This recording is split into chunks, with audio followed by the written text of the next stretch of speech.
because there we go. We're going live. Just got to wait for this to go live. Here we go. We should be live right now. Hopefully, YouTube will update me when we're live.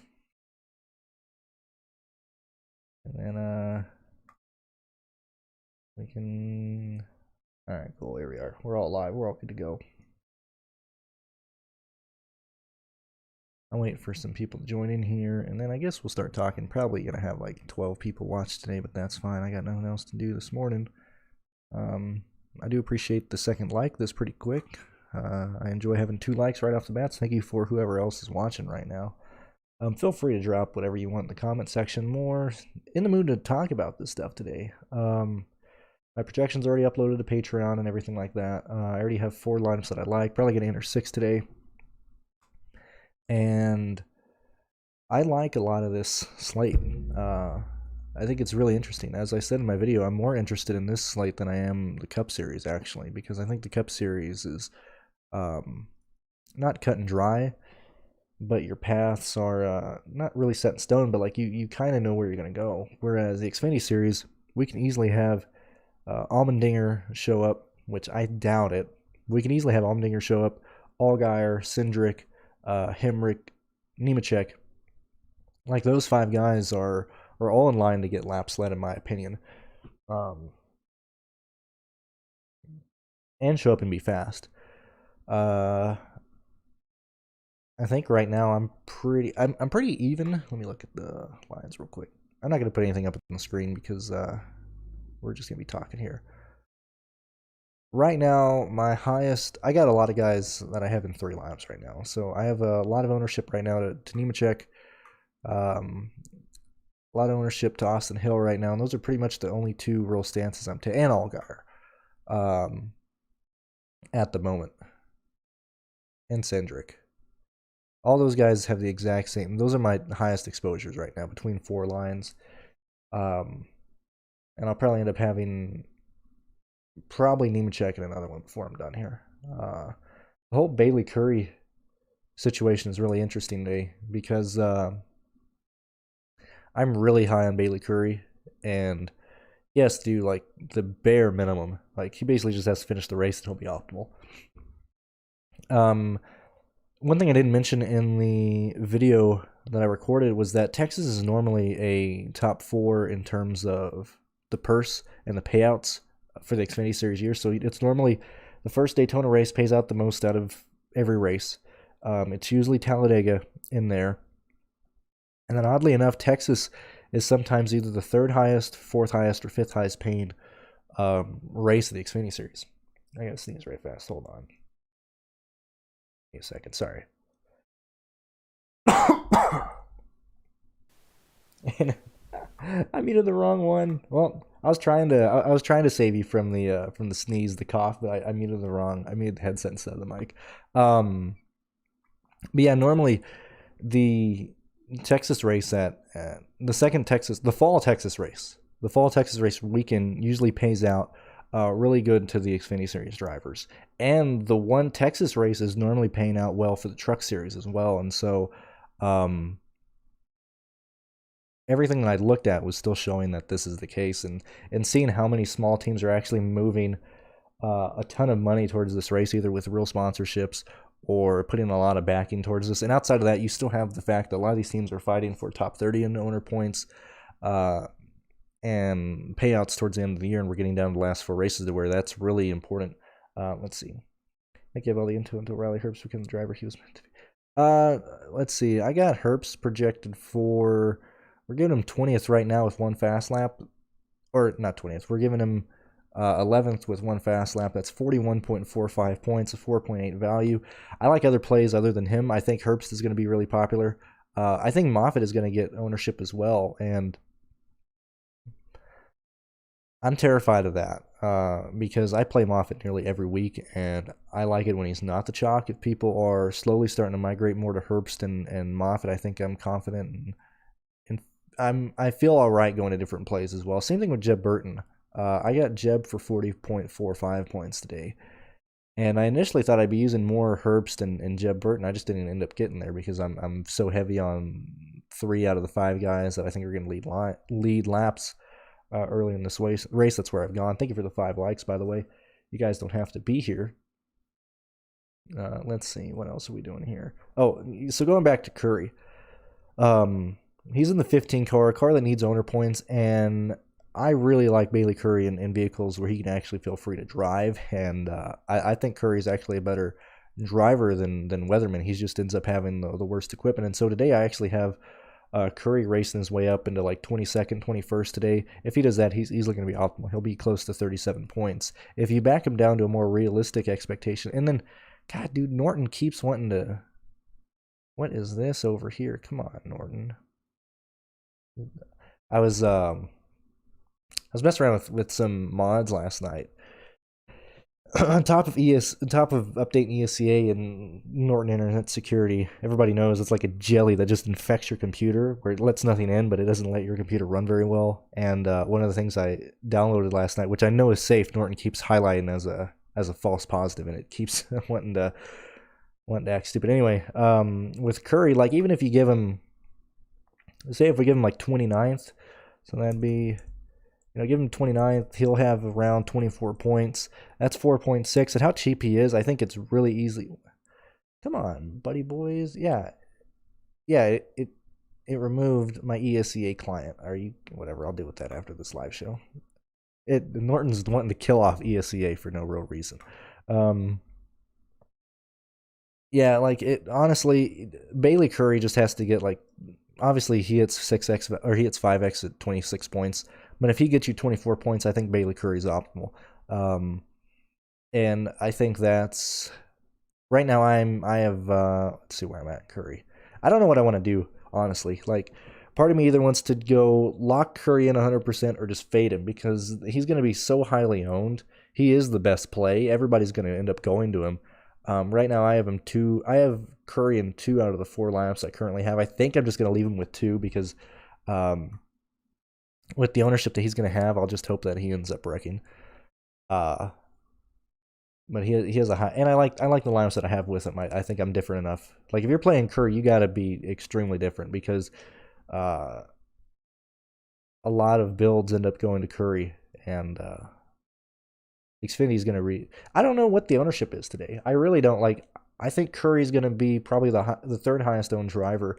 I don't know where people are going in terms of their lap leader, because I have John Nemechek as the best play on the slate. I don't know if other people are going to be doing that, because I'm hearing FSI is the only people who put up and Fast Cars Fast. No, I haven't watched FSI's. I watched Fast Cars Fast Money to just get a feel. Jason isn't here.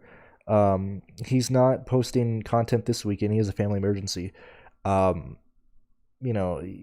really don't get anything from the free content on DFS Army, because they really don't post anything. And so I have no clue where the ownership is coming in. Personally, for me, I like John Nemechek, I like Cindric, and I like Hemrick a ton. Those would probably be my 3 highest priorities in terms of early lap leaders. I do, however, one exposure Justin Allgaier. I'm going to probably not play AJ Allman. I don't know what to do with AJ. Because if we look at how AJ's done this year, it's not very encouraging. When we're looking at Dominator points, this is another sense of why I hate Dominator points, or why I hate the term Dominator points. And you'll hear me talk about it tomorrow when I talk about it, when I talk about Harvick, because I think Harvick's going to get a few fast laps tomorrow, and people are going to be like, "Why are you giving Harvick 3 Dominator points tomorrow?" Well, that's all through fast laps. When you look at Dominator points for AJ Allmendinger this year, going back for the most recent races, 13th at Las Vegas, got out there, led laps mainly because he, we had Allgaier show up late, we had Josh Berry show up late. I don't remember if AJ led laps in that race. I feel like more of those are fast laps. I think he led early in the race. Let me look real quick. I did this yesterday, but I completely forgot what he led at Las Vegas. Well, let's go ahead and take a gander at how many laps he led at Las Vegas, and we'll determine. Let's go.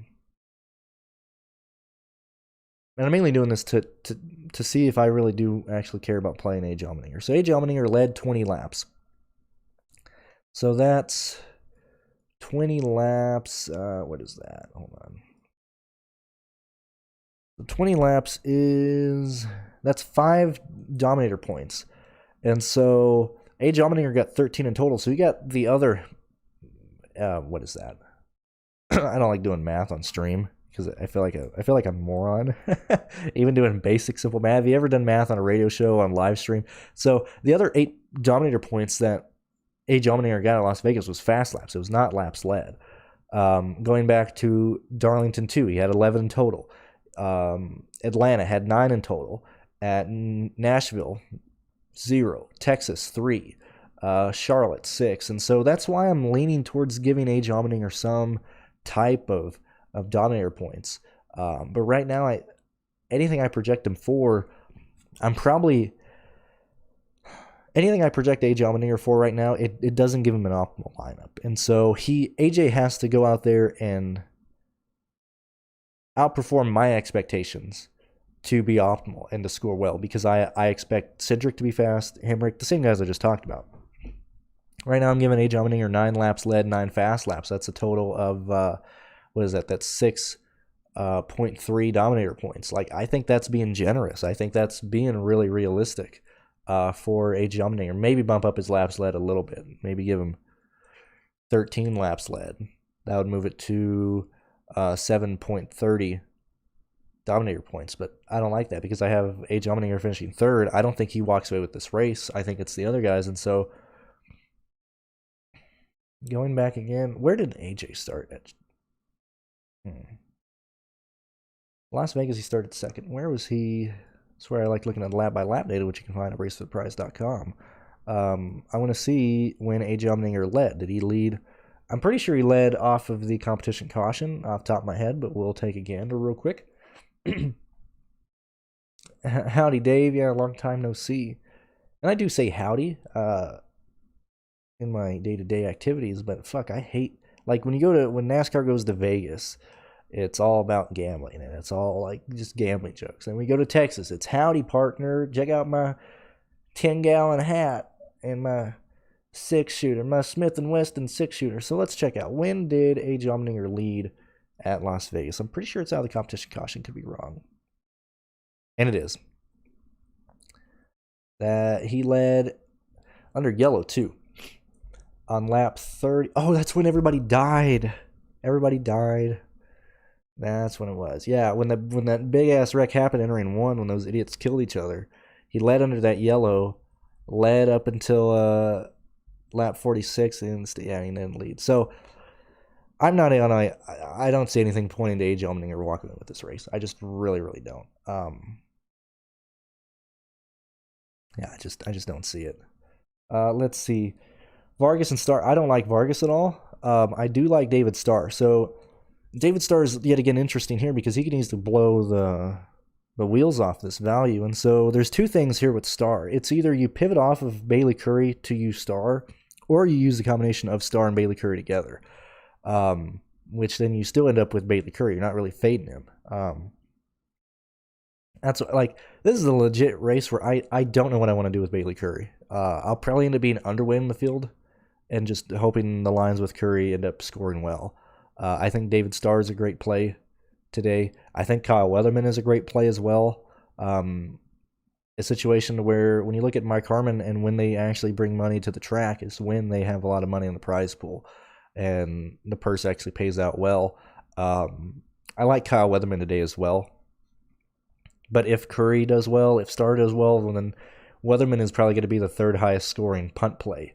And so he's not really an optimal play. But Weatherman is a guy that I have in lines just to get off the chalk a little bit.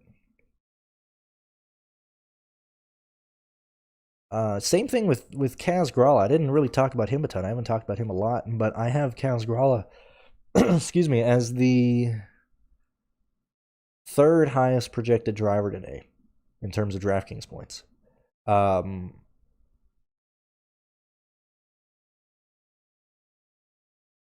I think he's going to finish top 10. Inside the top 10 for sure. That's what I'd give him. Probably about 8th or 9th. What am I giving him right now, actually? Giving Kaz Grala 10th right now. I think he can do better. It just this is the situation. Like, everybody's wanting to play Dylan Lepton, and I agree, play Dylan Lepton. But I give a lot of shit to Jordan Anderson because I think he's a bad business owner and a bad driver. However, that car is legit. We've just had really bad drivers in it this year. I think Kaz is going to get through the field. I think Kaz is a really, really good race car driver, and I wish he had a full-time ride in something. Maybe this is my bias because I think, Clutch, you asked me Tuesday who are the people I actually have favorable opinions on. Kaz Grala, I would add Kaz Grala into that. Kaz Grala is actually probably one of my favorite drivers in NASCAR. I like Kaz a lot, and so maybe that's putting me towards wanting to get to him today, and I'm trying not to let that bias get in, which is good. Like, I think Kaz really is one of the only guys that I have to really check a bias on because I want to throw him in a lot of lineups, and I don't really have that feeling in any other series anymore because I really don't care about these drivers. But I think Kaz can show up and be fast today in that 31 car.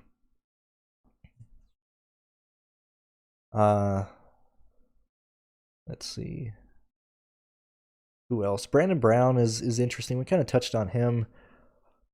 This race can go so many different ways, and oddly enough, like, we might have a lot of wrecks in this race. Like, I don't think anybody's really touched on that a lot, but when we look at how these idiots are racing, and specifically the last Texas race got really dumb back in June.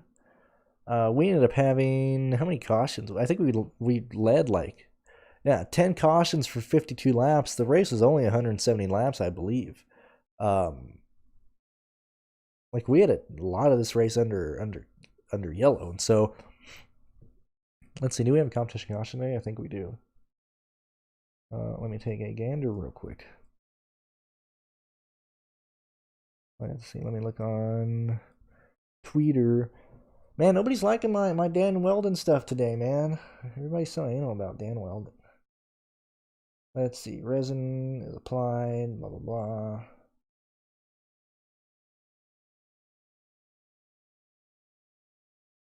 Blah blah blah.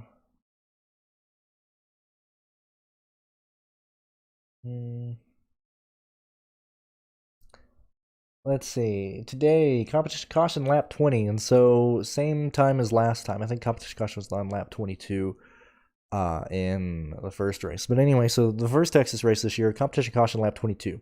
Into stage 1, lap 42. Lap 62, 10 and 8, wreck on the back straightaway. Lap 82, we had the end of stage 2.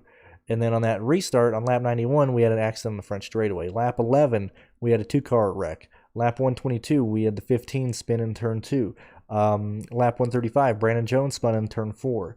On lap 159, we had the 2 and 8 wreck on the back straightaway. And then on lap 165, we had the 20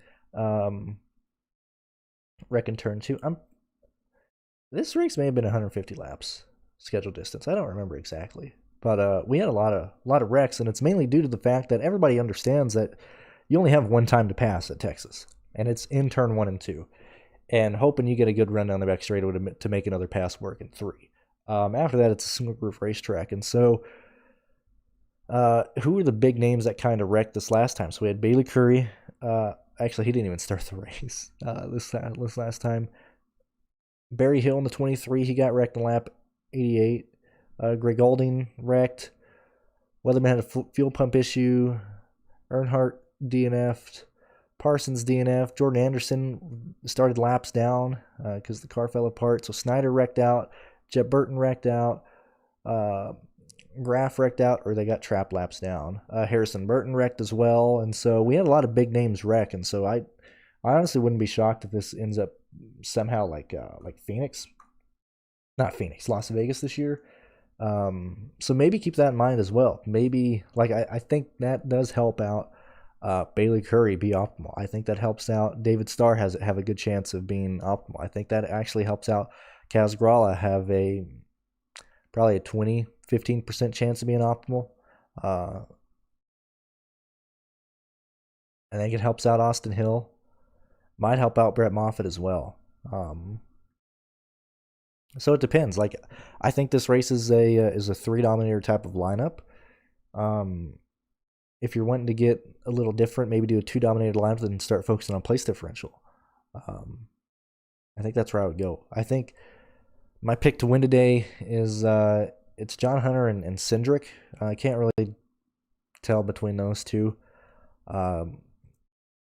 I think Hemrick gets out at some points and leads laps. I think there's a chance AJ Allmendinger gets out and leads, not AJ, Justin Allgaier gets out and lead laps. And so Cindric, Hemrick, Allgaier, and Nemechek is the 4 guys I want to try and target. And if I can get 3 of those guys in a lineup that I feel comfortable with, that's really how I'm going about it. And then playing whoever I can afford after that. I think that's the way to approach it. Yeah, Joe Graff Jr. is just horrible. ACS, and they're just horrible, which you'll probably end up taking down another tournament again, even if Graff is terrible. Yeah, Graff is bad. He's just a bad driver. We've seen it enough time to where I can say Graff is just a terrible driver. Let me look. Is he? I gotta look at something real quick. Yeah, Joe's in the 07.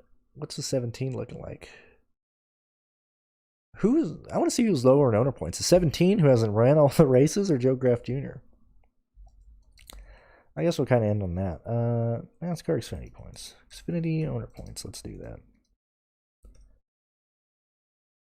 I wish the broadcast would focus more on owner points as well. Like, I wish they would just say, like, oh, well, this car is in the ownership point, or this car has a chance at the owner points, and blah, blah, blah.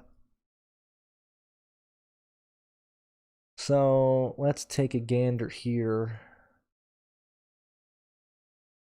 Here, I'll even put this on the screen, actually. So we'll look at this together. So these are the owner points for the Xfinity series. And frankly, like, I really don't give a shit about, top 30 payouts or whatever. Like, this is just showing you where these cars are. And so you have the 4 of JD Motorsports, most likely Landon Castle today. Is it Mason Massey? I gotta change one thing. I need to bring up the other sheet on the other page. Hold on.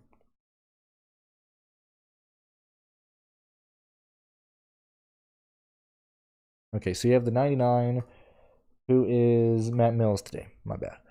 You have the Mike Harmon car of Kyle Weatherman. You have Jeffrey Earnhardt. You have David Starr in the 66 day because they need points. So both the 66 and the 61 need owner points. Hometown narrative, Whataburger narrative for David Starr. Hattori Enterprises. The speed that we saw that Bubba Wallace had at Michigan shows me that this is a purely Hattori car. And we've said that before, but like, Hattori is putting a lot of time into the Xfinity Series program. They're wanting to go Xfinity Series racing next year. They need to get the 61 higher in owner points because I'm pretty sure Xfinity is only going to have 38 next year. 36? Don't really. I think it might be actually 36. But they need to get this car at least in the top 30 in points somehow. That is not that far away. Really, between 30th and these guys, that's 30 on position tracks. If they get stage points, it's just going to help them out more. This is a situation where I like the 61 to actually run well because they need to run well for the money situation. You have Spencer Boyd, 90 car, probably not going to do much anything here. Joe Graff Jr., 37th in points, not looking good. Bailey Curry in the 15 this week. They need to get the same thing as a 61 car. These guys need points. That's why Curry is in this car, and Colby Howard is not in this car. Means Motorsports, they're just kind of there. 74, CJ starting last, probably not going to do much there. Timmy Hill, I need to see if they post anything because I checked Facebook yesterday and they didn't do anything. On top of looking to see if this... So, if you're in the Monster Squad Discord, you saw that I jokingly said, like, hey, if anybody else wants to do research for me, please do. I need to see what the payout structure is because the way... Yeah, MEM hasn't posted jack shit. The way it is, like, for any news, any NASCAR news for the 2 lower series, it used to be you could find it before practice and stuff. Now, it's literally the night before and the morning of the race. Like, it's ridiculous there. And so... these are the cars that I'm interested in. I'm curious to see what Timmy Hill has as a sponsor. But Timmy Hill might make an interesting play today. Where is he starting? I think I kind of X'd him out. I don't really remember. Even in this race, I think he DNF'd. I don't think he qualified. I think he was the 41st place car. Oh yeah. See, like Timmy Hill isn't even in the race because he's too far out of the points. He didn't get in. Curry or 74 beat him. So anyway, 15 is a car I want to target. 61 is a car I want to target. 66 is a car I want to target. 47 is a car I want to target. That's probably where my main targets are because these guys are actually racing for points. Meanwhile, Matt Mills, they're kind of just trying to survive right now. Not going to be doing anything stupid. I expect the 47 to pass him today. I would honestly expect the 66 to maybe pass him as well. I think Hill can easily get in the top 32 in points today. I think he can easily get probably 5 stage points between 2 stages, maybe 2 if he finishes 10th. Top finishing order, yeah, Austin Hill should bump his way up into the top 31, 32 in points today. And so I like Austin Hill even more.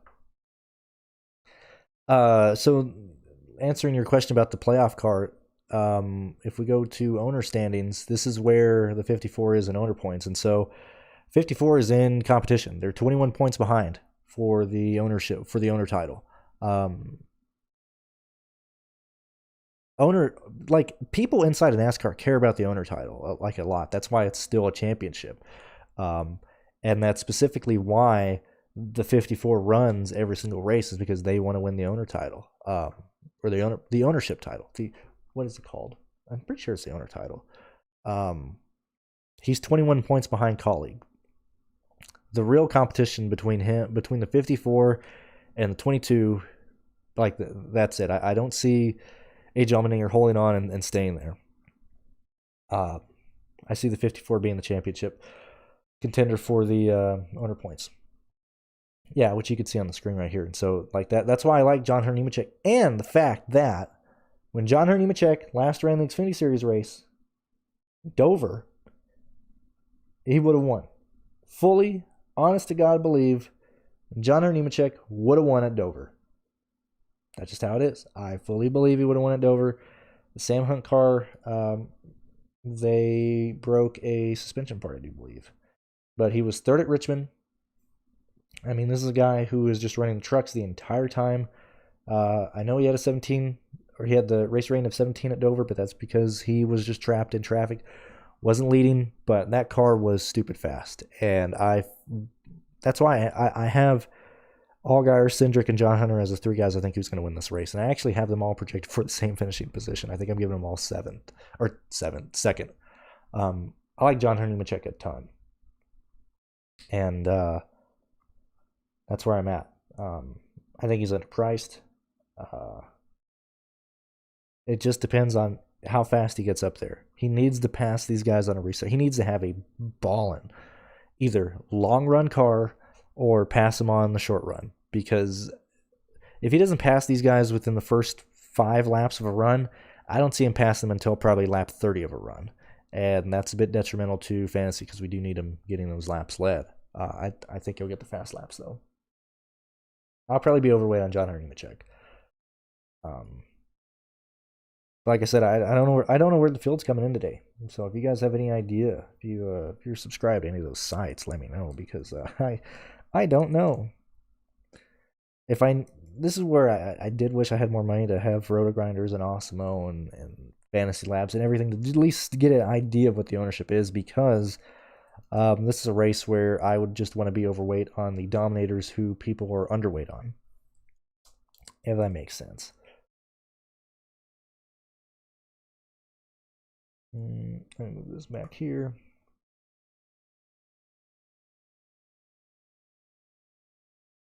What the hell is Nemechek sponsored today? Is this an unsponsored 54 car again? Let me look. What the hell is... I've never even heard of that. You see my cock in my headset. What the hell is this? These are made up sponsors. Like Century. What is this? AC reply. Not a real sponsor. Not a real sponsor. Why? So you're telling me, Joe Gibbs, Joe, front row Joe, although that's not who you are. You're telling me you can get Romco equipment to sponsor the 54, but you can't find a sponsor for your little baby boy Ty Gibbs? That's a bunch of BS, my guy. I know people are wanting to sponsor Ty Gibbs. You just want a outrageous price tag on Ty Gibbs.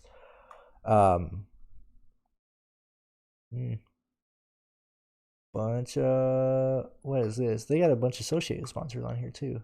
Yeah, like what is this? Bro, we don't even have one solid sponsor. We just have a ton of associate sponsors on this car. Like, this is wild. These are all just a bunch of contingency stickers basically on this car. You can't see these on the TV. You can't see these on the broadcast. Even if they're on the TV panel, you can't see these on TV. So Joe, talk to me here, buddy boy. I know you can get a sponsorship for Ty Gibbs. I know it. You just don't want whatever money they're giving you. You're wanting way too much money for your boy Ty Gibbs. Let's see here. Awesome NASCAR is like $10 a month, lol. Okay. I'm not paying $10 a month for ownership. Like, I already do everything else. I don't need the projections. I don't need them. Like, that's not an insult to Osmo. Like, if I get, I can guesstimate projections. That's why I'm not here. But like, I don't need what Osmo gives me. No offense to Osmo. Like, I didn't get Salvetri's Patreon this year because I just decided not to play a ton of NFL. That's just how it is. I'm not, certainly right now, I'm not paying $10 at the midway point of the month for that. Especially when stuff, a lot of those times, some of those ownerships aren't even close. Like, I know, I'm not going to say anything. I don't want to insult anybody. But sometimes ownerships are kind of outlandish and out there a little bit. And so I don't want to pay $10 for false. Join Chris Penn's Patreon. Even better. Yet again, Penn does nothing that I don't already do. I'm not paying for owner points or ownership points. I do everything that Penn does myself. Like, I can make my own projections. You don't have to do that, Dave. I was just curious. They signed Gibson Interstate Battery. Yeah, but like, yeah, I think they were just holding out for a big contract. And Interstate Battery wanted to sponsor Ty Gibbs this year. They're just, Joe Gibbs is just wanting more money for Ty Gibbs. It's insane. It's crazy that he's been biting the bullet this much. And like, Joe has a ton of money. Joe Gibbs Racing has a ton of money. But I just found it interesting that, you know, they're basically funding a $10,000 race car every week with like not even bothering to take any sponsorship at all. It's crazy. Yeah, like,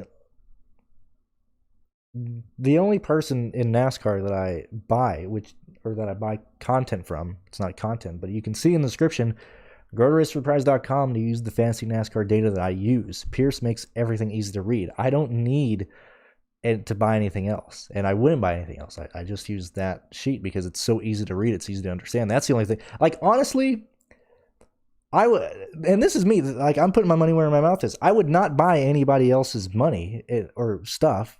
And I'd argue, unless you have the money, like, don't even buy my stuff. Buy Pierce's sheet, and then you're all good to go. Like, it's all there. I don't know why more people don't buy his stuff. Yeah, that's where I'm at. Yeah, I think he's. I think he was just holding out for a big contract for his boy Ty Gibbs, and that's not me talking shit like to other content creators. Don't take it that way. It's just like, for me personally, like, I can make projections myself. Like, I don't need that. Now, if it's like basketball, a sport that, so I guess we're in the rant point now. We're kind of done talking DFS. You kind of already know where I'm at. You guys better be happy that I view baseball or not baseball, baseball too. I don't view baseball as a sport. That's absolutely boring to watch. Even in person, I get bored out of my mind. Same thing with basketball. Don't see that as a sport. Get bored out of my mind. The only thing I play here and there are tiers, and tiers have been very kind to me in NBA. I think last year I had two 2 takedowns in the smaller ones, and I finished pretty high in the main tiers. But NBA has been very kind to me, despite the fact I hate basketball. But man, like, you better be happy I'm not a basketball fan, otherwise I'd be crashing down Kobe Bryant jokes left and right. But we're racing family, so I just got to make fun of Dan Weldon and stuff. Let's see what else.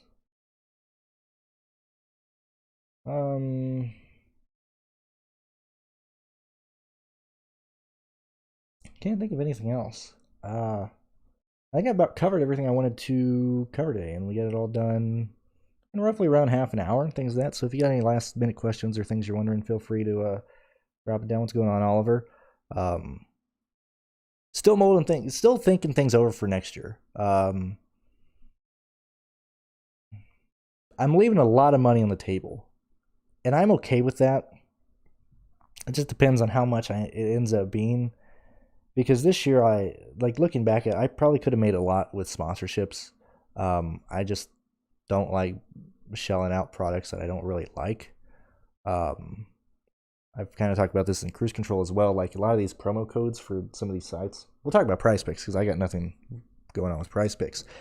I think it's kind of bullshit that they keep, and you have to do it in the gambling circles, but they keep chasing after the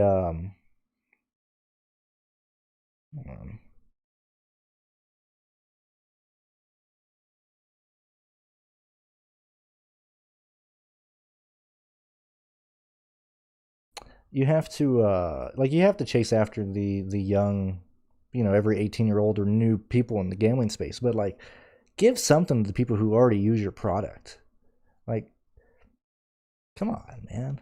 Or like some of the promos for some of the bigger sites where it's like, oh, $1 for a week. Okay, like, I don't know, man. A lot of the stuff I could do on my own. I really don't need to pay for things. Looking at, like, if I'm doing sponsors or I'm shelling out sponsors, like, then it just annoys you guys. Like, I'd rather just be like, hey, would you please support me either on my Patreon or through PayPal if you do well or if you like what I do. I like saying that versus being like, go to this site, use this code for 15% match deposit on your first deposit. Oh, what's that? You already have an account? Well, it sucks to be you. I'm not talking to you. Like, I don't really care about that. And I like being able to say whatever I want here. On top of, like, I could very easily just do picks videos and get them done in 5 minutes, or just shell out lineups on Twitter or in these YouTube videos. And I really don't want to do that. I think I probably end up making more doing that, but I like sitting here and talking. So we gotta see what's gonna happen for next year. Tomorrow we'll be live at 11 Eastern tomorrow. Jordan and myself breaking down the Texas race. So I think that'll be fun. I think that'll be a good discussion. And we're gonna end it there. So thank you guys for tuning in. Thank you for listening, and we'll catch you tomorrow. Best of luck today. And what is this? Oh yeah, Chris. Yeah, thank you. Like, that's how I am. We can keep on ranting here if you want, but that's where I am. Like, give back to people who are already using your product. It's like Chevy and their employee discount. Well, it's not an employee discount if everybody gets it. That's fucking stupid. What are we doing here? I want you to give, like, Target. When I was working at Target, I've worked a ton of jobs. We'll rant about those one day. But like, when I was at Target, it was like a 15% employee discount, but you can only do it if you had a red card or if you paid in cash. And I'm like, well, this is just fucking stupid. What are we doing here? And that was already more rants. Like, support the people who use your products. That's why, like, a lot of times, like, people who are in my Discord, I'll either DM them or I'll talk to them even outside the Discord because, like, hey, you've been here. Clutch Hat has been one of my longest viewers, and I always heart his comments and I always try and answer his questions because he's been there a long time. Like, I'm sorry for new people watching, but a guy that I know has been here for like a year and a half, almost 2 years now, is going to have priority because he's shown loyalty. He's shown that he's here. A lot of these big sites don't give a shit about you. That's just how it is. Like, that's how it is. Yeah, I know you don't use Discord, but I still that's why I still try and get everything up before the Monday of. And I try and put down the notes of what I think or anything I've summed up in Discord or anything that people might ask me in Discord. But yeah, like take care of the people that are there. Like, and I don't think this is an insult, but like Roto Grinders doesn't care about the small guys. Awesemo doesn't care about the small guys. Insert any website name here, doesn't care about small guys. Like, that's how it is. I think the people who do care are probably the more independent people. Like, I think Sal Vetri cares about his guys. I know he has a ton of people, but I think he provides good content. I think Chris Pinnell provides good content. Personally, I'm not buying it because, like I said, I can do it myself. But I think he does a really good job. He has a strong following. A lot of people are always in his contest that he does, like his listener contest. Like, and a lot of people watch his videos. Like, people wouldn't be there if they didn't like his content. But I think people that are like kind of like a one-man show have care about the people buying their content more than people who don't. Like, when you got a big site, like if you have a big site with like 4+ contractors making website, like you have to get a ton of volume in to pay those guys. And so they just want the numbers. They just want the people in there. They don't necessarily care about who you are, or if you take down a contest and you have their logo on their thing. They're like, hey, this guy won this, and then they really don't care about you anymore. And so that's kind of why I do things the way I do here. But we're gonna head off there. I don't want to take too much of your morning. It's Saturday. I want you guys to have fun. So we'll talk more tomorrow, 11 Eastern, with me and Jordan, or Jordan and I, break down the Texas race. So we'll talk to you guys later. And thank you for watching. And feel free to donate through PayPal or join my Patreon if you want to support me more.